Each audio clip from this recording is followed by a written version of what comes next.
In a city that never sleeps, the loudest truths are often hidden in the softest neon whispers of the night. We bring those secrets into the light, revealing the raw emotions behind the glowing lights.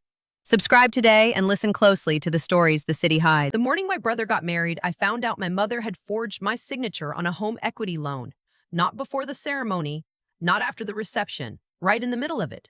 While the string quartet was playing something I didn't recognize and my future sister-in-law was walking down the aisle looking like she'd stepped out of a magazine. My phone buzzed against my thigh. I thought it was the photographer asking about the group shot schedule. I almost didn't look. The notification was from my bank. A loan account I had never opened had just made its first disbursement, $58,000. I stood there in the second row with my bouquet of white peonies. Because I was a bridesmaid. Because this was my brother's wedding. Because I had taken 4 days off from my nursing job at Mercy General. Driven 6 hours from Cincinnati and paid $300 to have my hair done. And I read that notification 3 times before the words stopped rearranging themselves into something that made sense. I put my phone away. I watched my brother cry when he saw his bride. I smiled for every single photo. I ate the salmon at the reception and I danced to 2 songs and I hugged my new sister-in-law and told her she was beautiful because she was. Then I drove to my mother's house at 11:30 that night, and I sat in the parking lot for 45 minutes deciding whether to go inside. I want to be honest about the kind of person my mother is, because it matters for understanding how I got here. She is charming, genuinely, disarmingly charming. The kind of woman who remembers your name after meeting you once, who sends birthday cards to people she barely knows, who volunteers at the church food pantry every third Saturday and posts about it once a year with the caption, "Grateful." Cashiers love her. Neighbors bring her casseroles when she's sick. My brother worships her. I learned, somewhere around age 12, that the charm had an architecture. It was not random warmth. It was strategic. She turned it on when she needed something and she turned it down when she had already gotten it. The space between those 2 states was where the real version of her lived, impatient, entitled, quietly convinced that she had sacrificed more than anyone could ever repay. I was the repayment plan. Not my brother. He was the favorite in the uncomplicated way that firstborns sometimes are. She bragged about him, she worried about him, she called him twice a week and asked his opinion on things. But me, I was the one who was responsible. I was the one who was practical. These were presented as compliments, but they were really just a job description. I was the one who handled the lease paperwork when she moved apartments. I was the one who called the insurance company after her car accident. I was the one who sat on hold for 2 hours with Medicare when she thought she'd been overcharged. I did not mind doing these things when I was younger. I thought it was just what families did. The capable one picks up the slack. It took me until I was about 26 to realize that the slack was not distributed by accident. My mother had looked at her 2 children and assessed which one would push back and which one wouldn't, and she had allocated accordingly. She had assessed correctly. I am 31 now.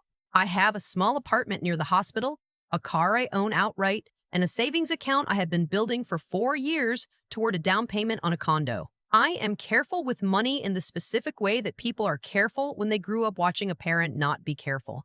I track every expense. I do not carry credit card balances. I have a spreadsheet. My coworkers tease me about the spreadsheet. The savings account had $61,200 in it when I drove to Cincinnati for my brother's wedding. The loan my mother had taken out against my name was for $58,000. I know how she did it. It took me a few days to piece it together, but I know. 3 years ago, she had asked me to add her as an authorized contact on my accounts, just in case something happens to you, Lydia. You work night shifts, anything could happen. And I had done it because I was tired and it seemed harmless. Authorized contact is not the same as account holder. She should not have been able to open a loan. But she had also, at some point, intercepted a piece of mail with my account number on it. And she had accessed an old email account of mine whose password she knew from when she'd helped me set up my phone 2 years before, and I'd never changed it. She had not done this impulsively. That's what I kept coming back to, sitting in her parking lot. She had planned it. She had assembled the pieces over years. The authorized contact request, the email access, the watching and waiting. She had done all of it with the specific patience of someone who knew that eventually she would need something I would never willingly give. The wedding. The timing. That was not coincidence either. She had waited until I was standing in a church in a bridesmaid dress, surrounded by relatives, emotionally obligated to smile, to pull the trigger. She had known I wouldn't cause a scene. She had banked on it. Literally. I got out of the car. She was still awake when I knocked. The lights were on. I could hear the TV. She answered the door in her robe with a glass of wine in her hand, and for 1 second, just one, her face did something complicated. It was fast. Then it was gone, and she was smiling and saying, "Liddy, honey, I thought you'd gone back already. Come in." "I got a notification today," I said, "from my bank." She stepped back to let me in. "It's late. We can talk in the morning. I got a notification about a home equity loan in my name that I never opened."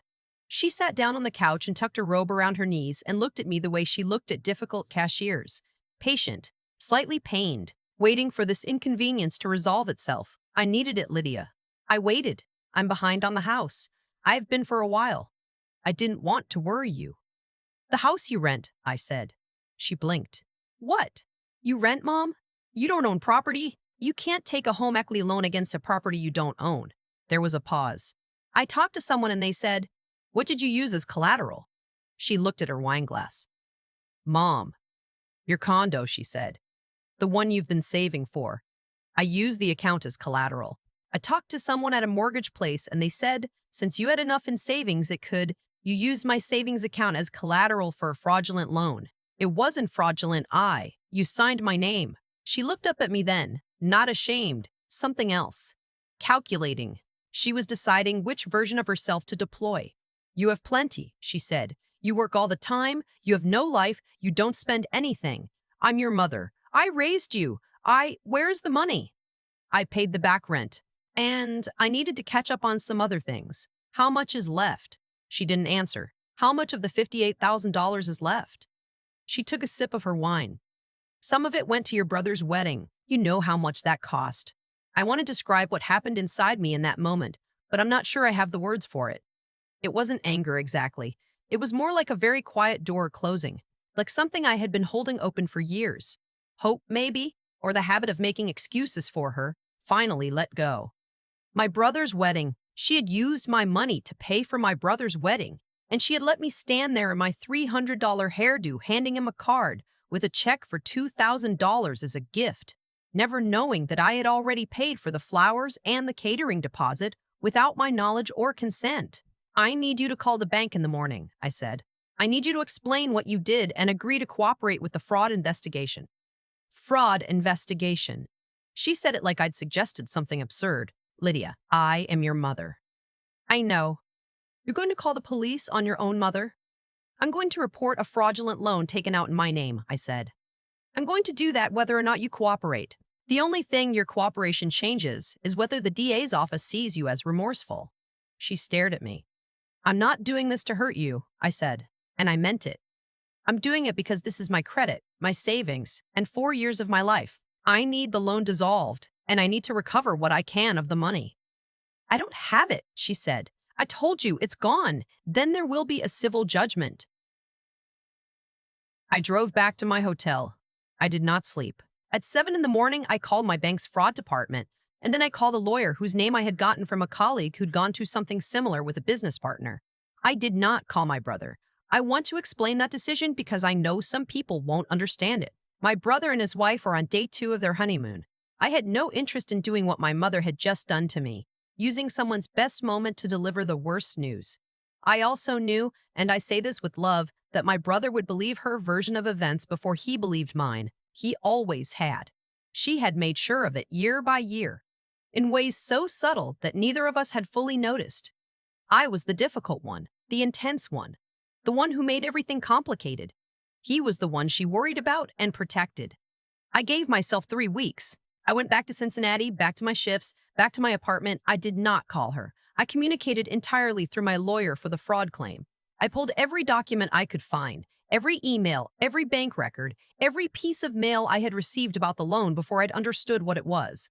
My lawyer subpoenaed her communication records. There was an email thread between my mother and the loan officer that was almost impressive in its brazenness. She had sent a scanned image of my signature, taken from a birthday card I had signed 3 years ago. A birthday card. She had saved a birthday card I gave her so she could cut out my signature. The lawyer added identity theft to the list. The loan officer was also facing professional consequences, which was its own separate horror to read about. 3 weeks after the wedding, on a Sunday morning, I called my brother. He didn't believe me at first. I had expected that. I wasn't calling to convince him. I was calling to inform him because he deserved to know before it became public record. I told him what had happened. I told him about the email thread. I told him about the birthday card. I told him about the wedding expenses. There was a very long silence. "The florist," he said finally. "What?" "Mom told me a family friend had donated the floral arrangements as a gift. She said I didn't know her well, but she'd been close to Grandma." I closed my eyes. "There was no family friend," I said.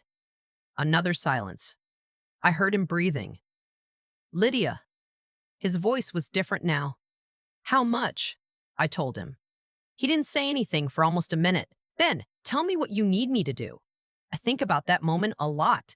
My brother is not a complicated person. He is kind and a little oblivious, and he loves his mother in the uncritical way of someone who was never asked to be the responsible one. Finding out that the version of her he had been given was constructed, that it had required my resources to maintain.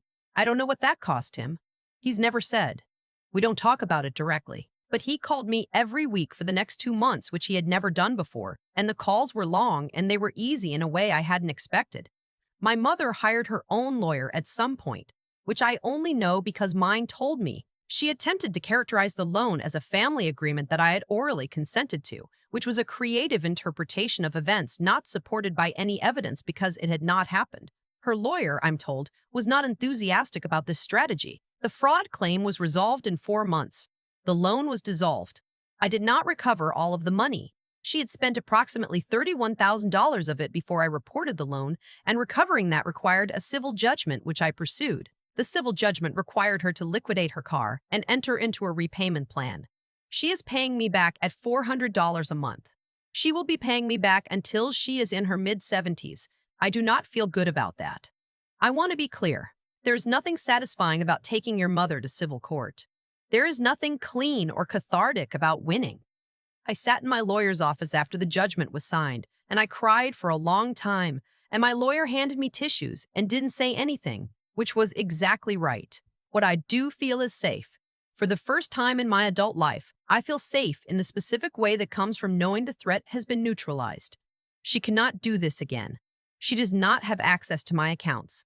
I changed everything. Passwords, contacts, all of it. She does not know where I keep my financial documents. She does not have my email password or my phone passcode. My brother and his wife are expecting their first baby in March. They live 20 minutes from my mother. They have their own arrangement with her now, separate from mine, and I try not to have opinions about it because it is not my life to manage. My mother and I have a relationship that I would describe as distant and functional. She calls me on my birthday. I answer. We talk for about 10 minutes about neutral things. The weather, my job, whether I've been eating enough. She never mentions the loan. I never mention it either. Some people find this incomprehensible. I find it survivable, which is enough. What I want to say, to anyone who has read this far and recognized something in it, is this. The moment I understood what she had done, my first instinct was to wonder what I had done wrong. What carelessness of mine had made this possible? Why I hadn't changed my email password? Why I had made her an authorized contact? Why I had trusted her with anything? I spent a long time inside that question. Then I understood that the question itself was the trap. She had spent years building a version of our relationship in which I was the one responsible for its maintenance. And that habit of responsibility had followed me even into the moment she burned it down. I was sitting in a hotel room at midnight, asking myself what I should have done differently while she was at home with her wine, having already decided that I would handle it. I did handle it, just not the way she expected. I moved into my condo 8 months after the judgment. It's on the 4th floor of a building near the hospital, and in the morning I can see a slice of the river from my kitchen window if the light is right. I bought a small table for that window. I have coffee there most mornings before I leave for my shift. It took me longer than I planned, but it's mine. All of it is mine. I've thought a lot about what it means when the person who was supposed to protect you is the same person you eventually have to protect yourself from. Not in a dramatic way, not the way it sounds when you say it out loud and people wince. Just in the quiet, practical sense of realizing that the role you were assigned in your family was never really about love. It was about convenience. And the day I understood that, something shifted in me that has never shifted back. My mother did not steal from me because she was desperate. I want to be honest about that. She stole from me because she had spent 30 years learning that I would handle it. That's the part that took me the longest to sit with. Not the fraud, not the money, not even the birthday card with my signature cut out of it. The part that kept me up at night was understanding that every time I had quietly fixed something for her, every time I had absorbed a problem without complaint, I had been teaching her a lesson. I had been showing her exactly how much she could take. That's not self-blame. I want to be clear about the difference. What she did was wrong, and the responsibility for it sits entirely with her. But I had a hand in the conditions that made it feel possible to her. And recognizing that is not the same as accepting fault. It's closer to wisdom, the kind that costs something. Lydia, that's me. Spent 4 years building something, not just a savings account. A version of life that was stable and self-directed, and hers. My mother saw that stability, and she saw a resource. Those are two completely different ways of looking at the same thing, and the gap between them tells you everything you need to know about how our relationship actually worked. What I did afterward, the fraud report, the lawyer, the civil judgment. None of that felt like power. People sometimes frame it that way, like I won something. I didn't feel like I won. I felt like someone who had finally stopped absorbing a cost that was never mine to carry. There's a difference between winning and simply refusing to keep losing. The intelligence part of this, the part I'm most grateful for, was not the legal strategy. It was the 3 weeks I spent gathering documents before I said a single word publicly. It was the decision to let the evidence speak instead of my anger. Anger would have given her something to deflect. Evidence gave her nothing. The character part was harder. It was the choice to call my brother before the judgment was filed. Not to recruit him, but because he deserved the truth in a form he could receive. It was the decision to maintain a civil relationship with my mother afterward, not because she earned it, but because I didn't want to spend the rest of my life at war. Peace is not the same as forgiveness. You can have one without the other. And the perseverance part, that was just showing up, filing the paperwork, answering the lawyer's emails at 6 in the morning before a 12-hour shift, not letting the exhaustion of it become a reason to stop. I moved into my condo. I have coffee at my kitchen window most mornings. I can see a piece of the river if the light cooperates. What you build for yourself, when you build it honestly, nobody can take it from you a second time. That's not a promise the world makes. It's a boundary you draw. I drew mine.